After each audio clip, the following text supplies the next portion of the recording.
નમસ્કાર દોસ્તો, આજ આપણે આવી ગયા છીએ રાજહંસ એન્જિનિયર્સમાં અને ત્યાંથી આપણે માહિતી મેળવશી એવા બિઝનેસ વિશે કે તે કોઈ પણ વ્યક્તિ ઘરે બેસીને કરી શકે. અને ઈ બિઝનેસ એવો છે કે અત્યારે એનો ઉપયોગ રેસ્ટોરન્ટ છે, લગ્ન છે, કોઈ પણ ખાણીપીણીની દુકાન છે, બધી જગ્યાએ એનો ઉપયોગ થાય છે.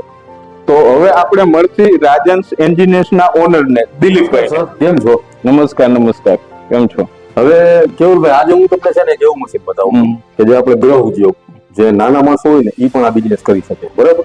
અને બીજું કે એમાં કઈ કઈ વસ્તુ બને, કેવી રીતે બને, હું તમને લાઈવ પણ ચાલુ કરીને બતાવું છું. અને તમને એનું પ્રોડક્શન, એની કિંમત બધી હું તમને ટોટલી માહિતી આપું. બધી માહિતી તમે કસ્ટમરને આપો. હા, હવે અત્યારે છે ને કેવલભાઈ, જો હું તમને પેલા તો એ બતાવું કે આમાં કઈ કઈ ટાઈપની ડીશો બને છે. આપણે ડોનાની અત્યારે આ ડાય આપણે લગાવીશું. જો આ ડોના, આને આપણે ડોના કહીએ. હા, આ કેટલા ઇંચના ડોના છે? હવે આ છે ને 5 ઇંચના ડોના છે, બરોબર. હવે તમે જે ડાય લગાવો ને, આ મને દેખાય છે આ કેટલા ઇંચની પ્લેટ? આ છે ને, આ મારા હિસાબે છે ને 4 ઇંચની પ્લેટ છે, બરોબર. અને આ 5 ની છે, જો બરોબર. અને આ રહી ને પછી આ છે ને, આ રિંકલ ડાય છે. આપણે જે નાસ્તામાં રિંકલ ડાય આપણે ક્યાં ક્યાં ઉપયોગ થઈ? રિંકલ ડાય જો તમે બ્રેડમાં અને નાસ્તામાં ને ઘણી જગ્યાએ આપણે ઘૂઘરા, સમોસા હાથે ખાતા આપણે ડીશ જોઈએ જ હશે કે તે આપણે ગમે ત્યાં પાણીપુરી ખાવા જાય, ભેળ છે, ગાંઠિયા છે, બધી જગ્યાએ આનો ઉપયોગ તમને જોવા મળશે બજારમાં. હવે બીજું આને છે ને ડાયમંડ કહીએ. આ બહુ મજબૂત છે. હા, આપણે જે ગમે તે પ્રસંગ હોય ને, નાનો પ્રસંગ હોય, આ તે મેરેજમાં બધી જગ્યાએ જમવામાં આનો યુઝ થાય, બરાબર. અને ત્યાર પછી આ બફેટ છે. આનો બફેટ કહે. જો આ મટીરિયલ તમે જોવો, આ મટીરિયલ એકદમ જમવામાં ને એમાં બધી જગ્યાએ આ વસ્તુ હાલે. આનો લગ્નમાં ને એમાં વધારે બધી જગ્યાએ યુઝ થાય, બરાબર. અને નાસ્તા માટે ટૂંકમાં નાની પ્લેટો આવે, અને જમવામાં એમાં જે યુઝ થતો હોય ને એમાં બધી મોટી પ્લેટો આવે. તો આ આપણે બનાવ્યું હોય તો કઈ રીતે આમાં આપણે? હવે જો અત્યારે છે ને, આમાં આપણે 2 ડાય લગાવી છે. આમાં 2 જગ્યાએ ડોના આવે, બરાબર. હવે તમારે માની લો 8 ઇંચ સુધીના જે પ્લેટ કરવી હોય ને, ડાયમંડ કરો કે જે કઈ કરવું હોય, બરાબર, તો તમારે 2 ડાય ચાલી શકે આમાં, બરાબર. એક સાથે બે અને પાછળ 3 રોલ ચાલે. 3 રોલ ચાલે. એકી સાથે 6 પીસ નીકળે. હા, એક ફટકામાં 6 પીસ નીકળે, બરાબર. અને આ બફેટ તમારે કરવી હોય ને, તો બફેટ છે ને તમારે સેમી ઓટો કરવી પડે. આમાં સિસ્ટમ આવે બધી, બરોબર. આ છે ને મશીન ઓટોમેટિક પ્લસ માઇનસ થયા રાખે, પણ એના જે પીસ હોય ને, ચોરસ પીસ આવે, એ તમારે મૂકવા પડે, લેવા પડે. એક વ્યક્તિને અહીંયા બેસીને મેકવા પડે. હા, મૂકવું પડે અને લેવું પડે, બરાબર. બાકી જો આ જે રોલ વાળી જે વસ્તુ હશે ને, એ વસ્તુનો રોલ આવતા ડાયમંડ કટિંગ છે, પછી આ પ્લેટ છે, ડોના છે, એ બધી વસ્તુ લઈને ઓટોમેટિક રોલ થી થાય.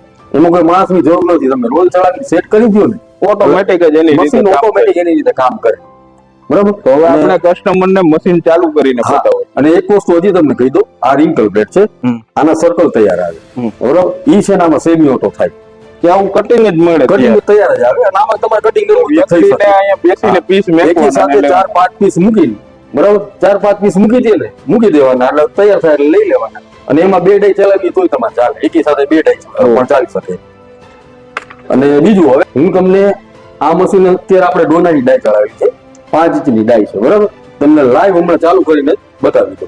એટલે મારે તમને દિલીપભાઈ એક વસ્તુ એ પૂછવાનું હતું કે આપણે આમાં કેટલી રેન્જ બનાવી છે? એટલે મશીનમાં કહેશો કે મશીનમાં કઈ છે આપણે? હવે મશીનમાં છે ને એવું છે, જો આમાં મેન્યુઅલ મશીન થી ચાલુ થાય, એટલે ચાલુ થાય.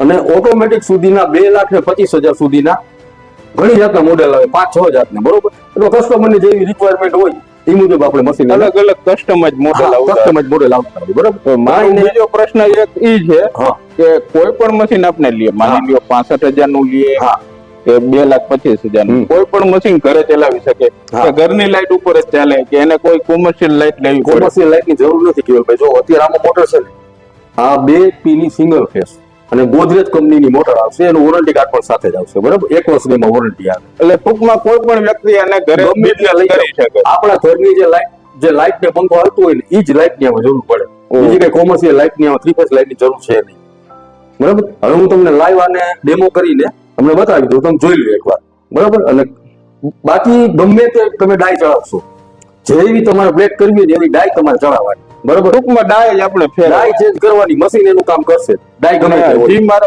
એક પ્રશ્ન તમને દિલીપભાઈ પૂછવાનો છે કે આનું મટીરિયલ આપણે ક્યાં મળે? જો મટીરિયલ છે ને દરેક સિટીમાં મળે છે, બરાબર. અમારે અહીંયા રાજકોટમાં પણ મળે છે, બરાબર. હવે માની લ્યો કે કોઈ દાવત ગોજરામાં કોઈ મશીન લઈ ગયા હોય, બરોબર, તો એને જે નજીક થતું હોય ને એવા અમે મટીરિયલ વાળાને નંબર આપી દઈશું, એટલે જેથી કરીને એને અહીંયા મટીરિયલ લેવા થતું ન થાય, ત્યાંથી ને ત્યાંથી મટીરિયલ એના સિટીમાં પ્રોવાઈડ થઈ જાય મળી જશે. ઓકે બરાબર. તો હવે આપણે આ મશીન કોઈ પણ પરચેસ કરવું હોય હા. તો ક્યાં આવવું પડે આપણે? હવે જો આપણું એડ્રેસ છે રાજકોટ ન્યૂ નેહરુનગર 10 આહિર ચોક પાસે. આપણે બસ સ્ટેન્ડ માની લો કોઈ ઉતરાવો તો બસ સ્ટેન્ડ થી 4 કિલોમીટર 3 થી 4 કિલોમીટર થાય. બરાબર. આહિર ચોક પાસે એક્ઝેક્ટ અમારી આહિર ચોક ની બાજુની સાઈડમાં જ છે. એ તો વિડીયોમાં નીચે નંબર આપ્યા છે એમાં પણ વાત એમાં ફોન કરીને લોકેશન મંગાવી શકો, વિડીયો કોલ કરી જોવો તો વિડીયો કોલ કરીને પણ મશીન જોઈ શકે છે. બરાબર. તો બધું થઈ ગયું. કસ્ટમરને ચાલુ કરીને બતાવી કાંઈ વાંધો નહીં. ચાલુ કરીને બતાવું. હવે જો કેવું હું અત્યારે તમને મશીન ચાલુ કરીને બતાવું છું. આ મશીન ચાલુ થઈ ગયું. બરાબર. મશીન સ્ટાર્ટ થઈ ગયું છે. આ સીટ બ્લોવર ની છે, પાછળ blower બ્લોવર હોય કે જે બ્લોવર ચાલુ. બરાબર. અને અત્યારે આપણામાં બધું સેટિંગ કરેલું જ છે. બરાબર. આ ઓટોમેટિક ચાલુ. દિલીપભાઈ આ 4 ઓપ્શન છે ને આપેલા છે આ છે ને હીટર ના છે. બે ડાઈમાં ઉપર નીચે બે બાજુ હીટર આવે. બરાબર. આ અત્યારે હીટર આપણે ચાલુ જ છે. જો અત્યારે ચાર હીટર ચાલુ છે. બરાબર. હીટર ચાલુ જ છે.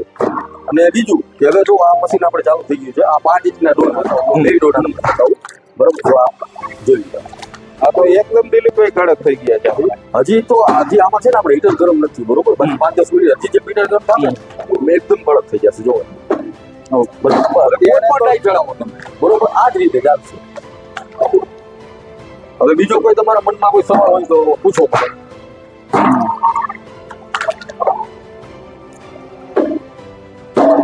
અને મોટી જે ડાઈ હશે, માની લો ડાયમંડ ડાઈ હોય કે જે કઈ ડાઈ હોય, બરાબર, તો એ આમાં વચ્ચે લાગી જશે અને એની પાછળ જે 3 રોલ છે ને એ 3 રોલ ચાલશે. બરાબર. અને પછી તો ડાયરેક્ટ એનું પેકિંગ કરીને માર્કેટમાં વેચવાનું હોય છે. યુઝ એન્ડ થ્રો વસ્તુ છે, એટલે ગમે તે ચાલવા આ તો કોઈની બંધ થવાની નથી. એકવાર જે આમાં માની લો નાસ્તો કરી લીધો પછી એ વસ્તુ બીજી વાર તો ચાલવાની નથી. થવાની નથી. હવે જો ભાઈ જો કોઈ પણ આપણા મિત્રોને મશીન લેવાનું હોય, બરાબર, તો નીચે આપણો નંબર આપેલો છે, એડ્રેસ પણ આપેલું છે. જો નજીકમાં હોય તો રૂબરૂ આવી શકે છે, રૂબરૂ આવીને જોઈ શકે છે, એનો ડેમો લઈ જોઈ શકે છે. અને માની લો રૂબરૂ નથી આવી શકે તો એને વિડીયો કોલ કરીને પણ આપણે મશીન બતાવી દઈશું અને અમારા માણસો આવશે, જ્યાં મશીન લઈ જશે ત્યાં અમારા માણસો એનું સેટિંગ કરાવી દેશે અને બધું પેનલ વિશે અને બધી માહિતી આપી દેશે. વિડીયો કોલ કરી જોવું તો જોઈ શકે છે. અને નીચે નંબર આપેલો છે, કોઈ પણ જાતની માહિતી જોઈતી હોય, બરાબર, તો એ નંબર ઉપર ફોન કરીને બધી માહિતી મેળવી શકે. તો મિત્રો નીચે આપેલા નંબર ઉપર માહિતી નંબર લઈને તમે કોઈ પણ મશીનની જાણકારી લઈ શકશો.